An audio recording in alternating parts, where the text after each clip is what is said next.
What's up, everybody? Welcome to Ditch Auto, the YouTube channel that helps you unlock manual photography. My name's Jared, and today we're going to talk about the 2470 lens. Now, the 24-70mm lens is a iconic lens simply because it's a mainstay in a lot of photographers' bags. So I'm pulling out a couple of different lenses here for a reason. I want to talk about the 2470.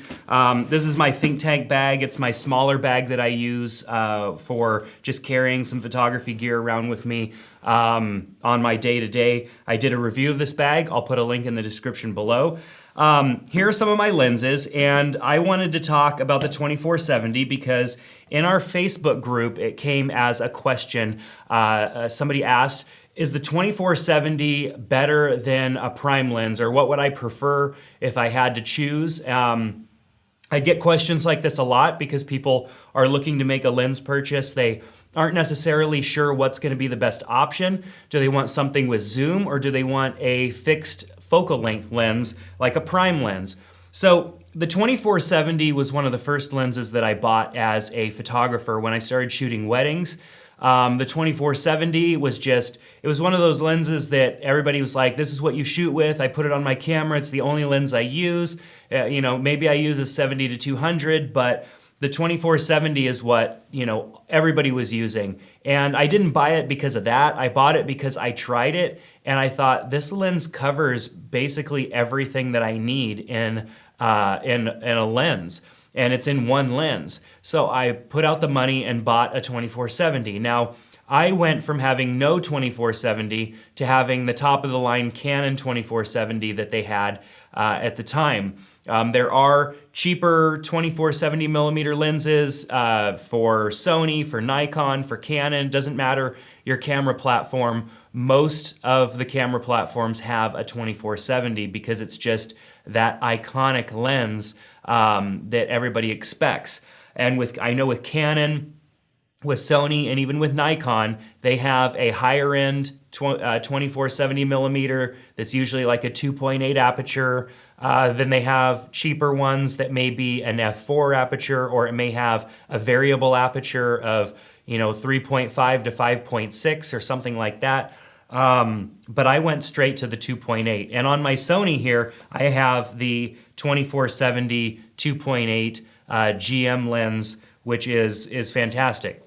So, you can definitely get by using prime lenses instead of having a 2470. The problem with going prime is that you only have that one focal length. So if you want to zoom, you use your legs to walk back and forth to whatever it is that you want to get into the frame. Whereas the 2470, you can quickly zoom in or out.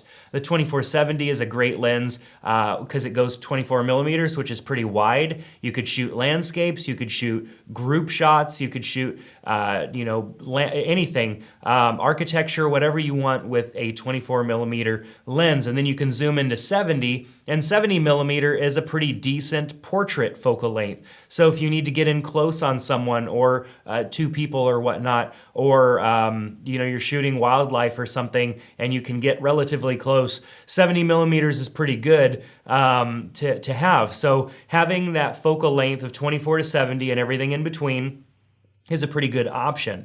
Now, where that becomes not so good of an option is if you have to have a lens that has a variable aperture, which means that when you're at 24mm, you might be at an f3.5, but then as you zoom in, that aperture changes to an f5.6 or an f6.3 or something like that.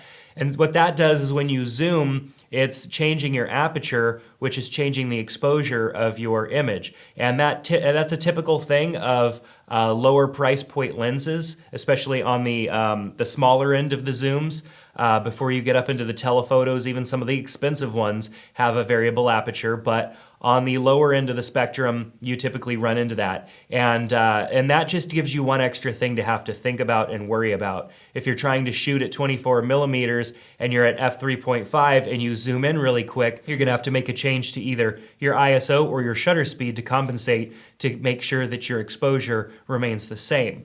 So a 24 to 70 millimeter lens, if you want a good one, is going to cost you a bit of money. And when it comes to prime lenses, sometimes you could buy a couple of prime lenses for the cost of a 24-70. Of course, there are some higher end primes, like this 85 millimeter 1.4 GM lens from Sony, cost more money than a lot of zooms cost, but you can definitely get something like this 50 millimeter 1.8, which also Canon and Nikon have for a fraction of the cost. You can then get a 35 millimeter prime and maybe a cheaper 85 millimeter prime, and you might be able to even get 3 of those lenses for the cost of a really nice 24 to 70 millimeter lens.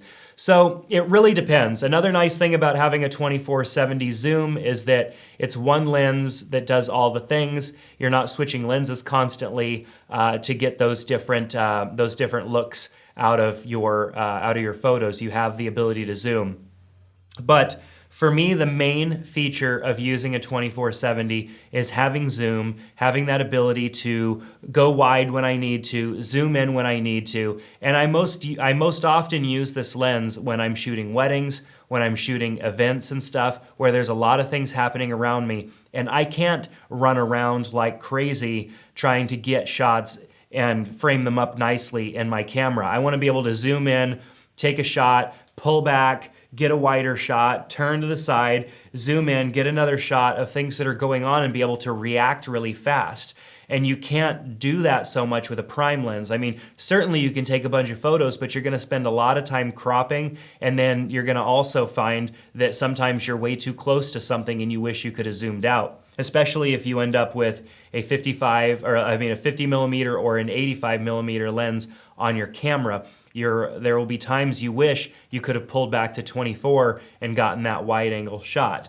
So really the 24-70 and any zoom lens just adds more utility to your camera. It doesn't necessarily make your camera any better or anything like that. There are fantastic use cases for using prime lenses over zoom lenses. And to be honest, prime lenses are better at the focal length that they are designed for than a zoom lens. I mean, a 24-70 has to be good across that whole focal length range, whereas a prime lens is designed to be just that focal length. This 85 millimeter lens doesn't have to be good at 50 millimeters. It's an 85 millimeter only lens, which means everything inside of this lens was designed to do 85 millimeters.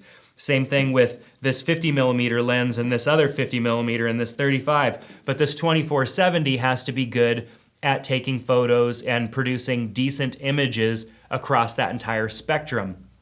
And with cheaper lenses, things that you'll run into when you go and shoot wide, like 24 or 16 or whatever your zoom's widest is maybe some distortion or something in buildings or trees in your landscape. And that's a bummer because that's stuff that you're gonna have to fix in post-production, and sometimes it decreases the sharpness of the corners of your image. And then you zoom in, and sometimes you lose some sharpness there as well, because as you zoom in, the sharpness gets even closer to the center of the image, leaving the outsides looking soft. And that's not to say that that happens in the higher end lenses. They definitely do a good job of preventing that. But in the cheaper zooms, you definitely run into problems like that. Now, primes are not perfect. They're not going to be perfect in every situation. Zooms will not either. What I recommend you do is, before going out and spending a bunch of money on a lens, try them. If you have a local camera store, go in and try out the lens. If you do not, you can definitely rent lenses from borrowlenses.com or lensrentals.com. I've got links to both of those in the description below. And then, of course, you can also buy them and take advantage of 30-day return policies from places like Amazon. I've got a couple of links to suggested 24-70 millimeter lenses for the variety of camera platforms in the comment section below, or in the description below, and you could definitely buy a lens, and if it just isn't doing it for you, you can always return it within 30 days. Some places will require a restocking fee. I know that with Amazon, typically you have to pay for the shipping to send it back, but they don't typically charge you a restocking fee so long as it is in new or like resellable condition. So those are different things that you can do definitely to try out lenses before you fully commit.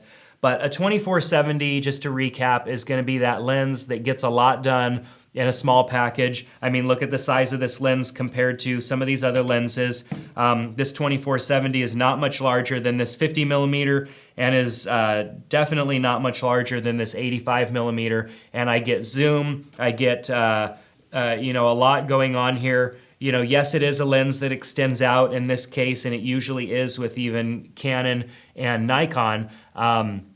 But it's a fantastic lens. It's definitely a lens that I will always own, and there will be no reason or no situation where I will not take a 24-70 with me. So that's gonna do it for discussion on the 24-70. I hope that helped you kind of understand a little bit more about the lenses, choosing a 24-70 over a prime or vice versa, and maybe some use cases in which a 24-70 would be a better option. If you have any questions, please leave them in the comment section below. This question was asked in our Facebook group for the Ditch Auto Facebook group, so if you want to join that group, there's a link in the description below to that as well. And you can subscribe to our channel to get notified when we put out new videos, because that is what's going to keep you ditching auto for the rest of your life with your camera. So thanks so much for checking out our video today, and we hope to see you soon here on Ditch Auto.